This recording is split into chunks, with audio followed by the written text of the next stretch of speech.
So I thought today we'd do a little bit of work on crow pose. Crow pose is a hand balance, and it always looks more intimidating, more challenging than it actually is. The main thing is to strengthen your wrists. So it will take a little while, if you've never done it before, to be able to build up the strength in the wrists and just kind of get used to being in the right position. Once you've got that strength, once the wrists start to feel a little bit stronger and a little bit kind of more flexible, then it'll be quite an easy pose to do, hopefully. Come on, out the way. Okay, so to start with, Molly, go and sit over there, go on. Bring your hands down onto the floor, and the first thing we need to think about is the position of your hands. First of all, your middle finger is going to point towards the front of the mat, and we're going to use something called Astabandha. So essentially your fingertips are going to press down into the mat and the palm is going to raise up slightly. And what that does is, as you start to rock forwards and backwards, you can use the movement through your fingers to help you to control it. So if you feel like you're going too far forwards, you can press into your fingertips and it will send you backwards. Okay, so to start, if you've never done a crow pose before, I would suggest bring your hands down onto the mat or onto the floor, and then just bring your knees around the sides of your upper arms. So this in itself can be a challenge to start with. Going to let the elbows feel sort of soft and bent, and we're just going to lean forwards and then come back again. So you're just coming onto your tiptoes, leaning forwards and coming back again. Fantastic. So maybe next time you lean forwards, see if you can take a foot off the floor just for a second and come back. And then again, foot off the floor, and then come back again.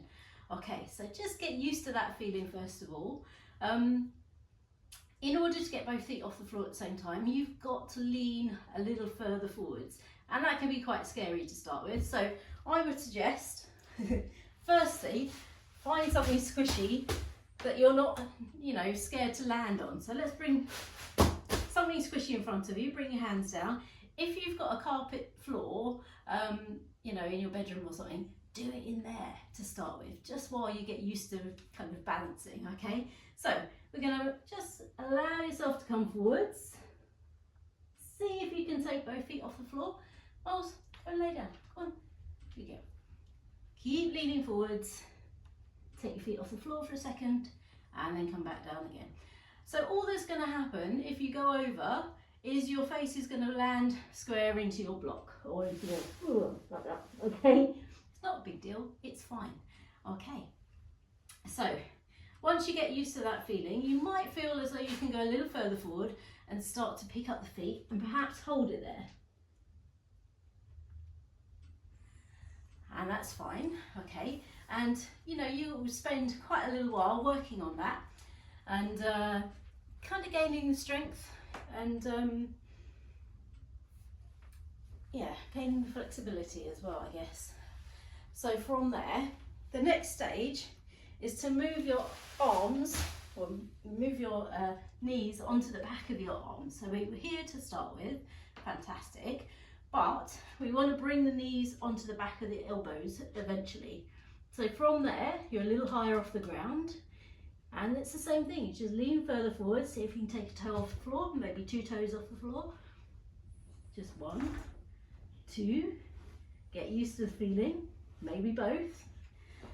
And just slowly start to build up. Again, you can put a block in front of you, you can put something squishy in front of you to help you build your confidence. And that's all there is to it really. Once you are kind of really used to the balancing, you can start to draw your feet upwards, and what that does is to start to lift some of the weight out of your knees, and then you won't get the bruises on the back of your arms that everyone seems to have for about 6 months whilst they're practicing crow pose.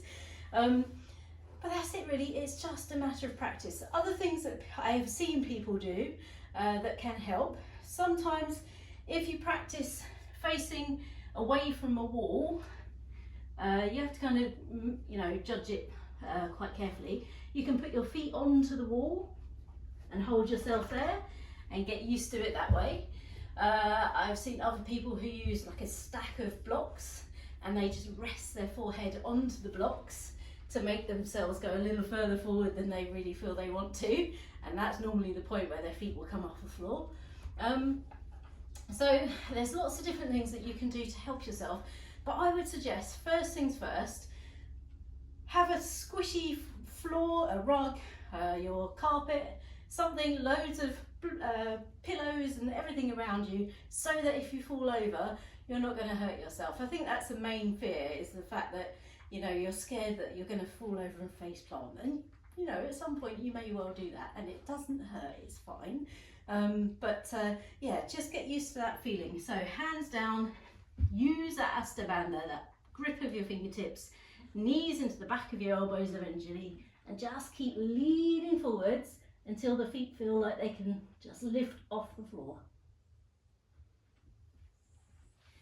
Okay, give it a try.